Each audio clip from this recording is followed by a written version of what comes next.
네, 여러분 안녕하세요. 국내산 직장인입니다. 네, 오늘은 30대 연애에서 꼭 챙겨야 될 한 가지를 말씀드리겠습니다. 많이 말씀 안 드릴 거예요. 딱 한 가지만 말씀드릴 겁니다. 네, 일단 이 영상을 시작함에 앞서서 나는 연애를 함에 있어 이 사람이랑 나중에 먼 미래까지 그리고 만난다. 결혼을 할 생각을 하고 만난다. 또는 나는 결혼할 거야 라고 생각하시는 분들은 계속 봐주셔도 돼요. 근데 나는 비혼주의자다, 결혼 안 할 거다 라고 생각하시는 분들은요, 이 영상이 필요가 없습니다. 뒤로 가기를 과감하게 눌러주세요. 예, 필요가 진짜 없어요. 근데 이 30대가 되니까 저 같은 경우에는 그래요. 막 엄청나게 이렇게 막 감정이 요동치지도 않고요. 그렇다고 해서 막 옛날처럼 와 이렇게 만날 수도 없고요. 약간 뭔 느낌인지 아시죠? 도파민에 빠져서 누군가 확 불타오르는 그런 사랑을 하기에는 이 회사와 환경과 상황이 뒷받침해주지를 못합니다. 그래서 30대 때는 부득이하게 내가 사회생활도 하면서 또 배우자가 될 사람 또는 연인이 될 사람을 찾아야 되다 보니까 옛날보다는 행동이 조금 더 신중하게 바뀌는 거죠. 근데 여기서 착각을 하면은 대참사가 일어나요. 예를 들면 내가 이제 돈도 벌고 능력도 생기고 내 나름대로 이제 꾸미고 다니니까 내가 막 20대처럼 보인다라고 생각하시는 분들이 좀 있어요. 네. 간혹이라고 말 안 합니다. 생각보다 좀 있어요. 네, 좀 많아요. 그래서 그런 사람들은 누가 봐도 30대예요. 저도 그렇게 누가 어려 보여요 이러면은 꼭 이렇게 말하거든요. 누가 봐도 30대예요. 누가 봐도. 이렇게 얘기를 하는데 이게 자기 수준을 좀 알아야 되는데 그냥 아직도 자기가 20대인 줄 알고 되게 잘 나간다고 생각을 해버리면은 누굴 만날 때도 늘 태도가 나는 최고야, 나는 잘났어 이렇게 되기 때문에 오래 가질 못합니다. 뭐냐, 딱 네 글자로 표현할 수 있는데요. 내려놓다. 예, 내려놓다. 나를 내려놓아야 돼요. 오히려 30대가 되면요, 나이를 먹었기 때문에 옛날과는 다릅니다. 내가 이것만큼은 꼭 지켜줬으면 좋겠어가 있으면 그래도 이런 것들은 지켜지지 않아도 괜찮아 라고 생각할 줄 알아야 되거든요. 이게 사귀면서 희생 정신에서도 비슷한 게 또 있습니다. 우리가 연인끼리 사랑한다는 표현을 많이 쓰잖아요. 사랑이라는 것은 희생이라는 전제 조건이 반드시 있거든요. 그러니까 나를 갈아 넣어서 그 사람을 만날 필요는 없지만 이런 게 있죠. 상대방이 좀 없으면 어때? 내가 좀 내면 되지. 상대방이 이러면 어때? 내가 이렇게 챙겨주면 되지라는 희생정신이 약간 있어야 돼요. 근데 그건 나만 있으면 안 되거든요. 상대방도 있어야 돼요. 상식 밖의 일이라든지 아니면 합리적이지 않은 상황이 벌어졌을 때도 그 사람이 뭐 어때? 그건 내가 해주면 되지 하면서 흔쾌히 해주는 순간 그걸 굉장히 고맙게 여기고 같이 시너지 효과가 날 수 있게끔 서로 긴밀하게 잘 맞아야 이게 진짜 잘 맞는 사람이라고 할 수 있거든요. 그래서 나에게 없는 게 얘한테 있을 수 있고 얘한테 없는 게 나한테 있을 수 있다. 나도 부족한 사람이고 얘도 부족한 사람이니까 이걸 잘 조화롭게 맞춰서 우리가 노력해야지 우리는 잘 살 수 있다, 잘 만날 수 있다라는 전제로 만날 사람들이 사실은 훨씬 더 연애도 잘하고 결혼도 잘합니다. 예. 근데 그 배려와 희생이라는 게 없으면 총체적 난국이 되는 거죠. 야, 내 친구들은 이런 애들이랑 또 만나고 결혼했는데 나 결혼 잘못했네 막 이러고 나 연애를 잘못했네, 더 좋은 사람 만날 수 있었는데 너랑 나 잘못 만났네 이러는 순간 이게 합리성과 타당성을 기준으로 내가 더 좋은 조건을 선택할 수 있었다라고 얘기하는 게 돼버리는 거거든요.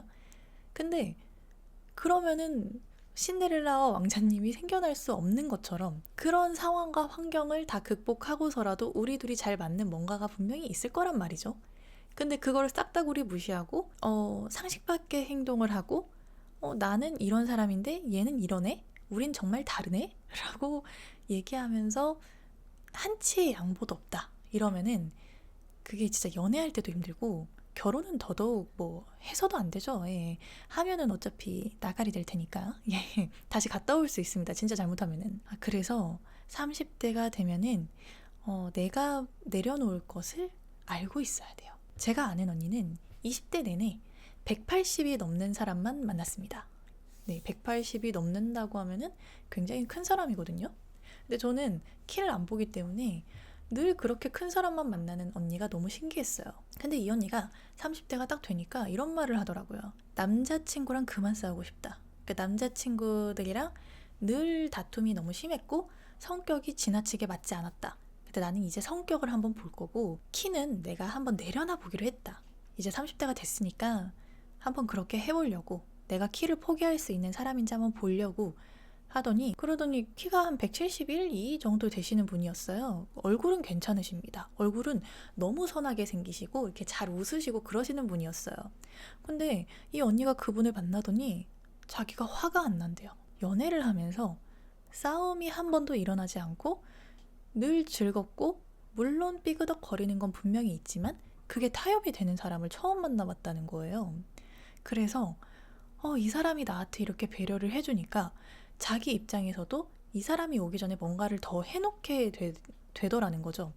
그래서 이게 시너지 효과가 딱 맞는다는 거예요. 결국 둘은 결혼을 했습니다. 그리고 언니가 그렇게 말을 했죠. 내가 키랑 다른 부분을 조금 내려놨더니 너무 괜찮은 사람이 들어왔다. 그러니까 그 언니는 사실은 공무원이나 뭐 대기업이나 이렇게 안정적인 직업의 사람을 원했거든요. 근데 그 남성분은 요식업을 하셨어요. 가게를 하셨어요.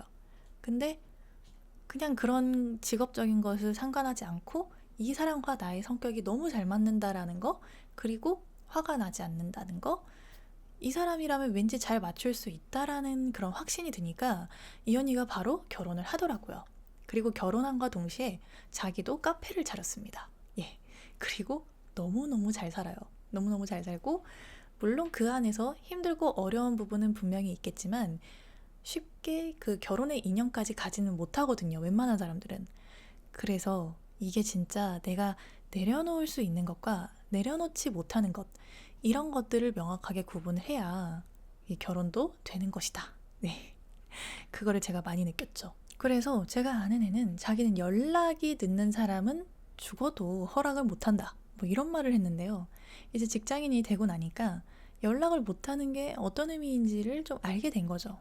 그래서 연락이 좀 더디더라도 한 번의 연락이라도 정성껏 보내는 사람, 그리고 그 사람과 만났을 때 즐거운 사람을 또 만나서 결혼을 했습니다. 나는 이런 거는 포기하더라도 이것만큼은 꼭 있었으면 좋겠어 하는 그 부분이 충족되면은 나머지는 서로 맞춰가면서 만날 수 있더라는 거죠. 그래서 오히려 30대가 되면요, 내가 이 정도 수준이 됐기 때문에 이런 사람은 못 만날 것 같고 이런 사람은 괜찮을 것 같아라기보다는 내가 이런 부분은 내려놓을 수 있는데 이런 부분은 조금 있었으면 좋겠어 라는 게 있는 게 좀 더 낫습니다. 차라리 그게 더 빠를 수 있어요. 저는 주변 지인에게 이제 연애를 할 때 어떤 부분을 위주로 봐야 될까라고 물어보면 이 말을 꼭 합니다. 네가 내려놓을 수 있는 것과 내려놓을 수 없는 것을 구분하고, 그 사람과 만났을 때 그 사람도 희생을 해야 되고 너도 희생을 해야 되는데 그 합이 맞느냐, 그게 진짜 중요하다. 이렇게 얘기를 많이 하는 편입니다. 오늘 이야기는 어떻게 재밌게 들리셨나요? 제가 여기까지 한번 얘기를 해봤는데요. 정말 30대 연애의 세계 정말 달라집니다. 20대와는 사뭇 다르고요. 사람들도 쉽게 불타오르지 않기 때문에 굉장히 냉정하고 차가워져요. 그래서 앞에 있는 사람을 보고 웃으면서 대화는 가능하지만 그 속마음은 더 숨겨져 있기 때문에 어떻게 될지 잘 모릅니다. 무튼 30대의 연애 화이팅! 오늘은 여기까지입니다. 안녕!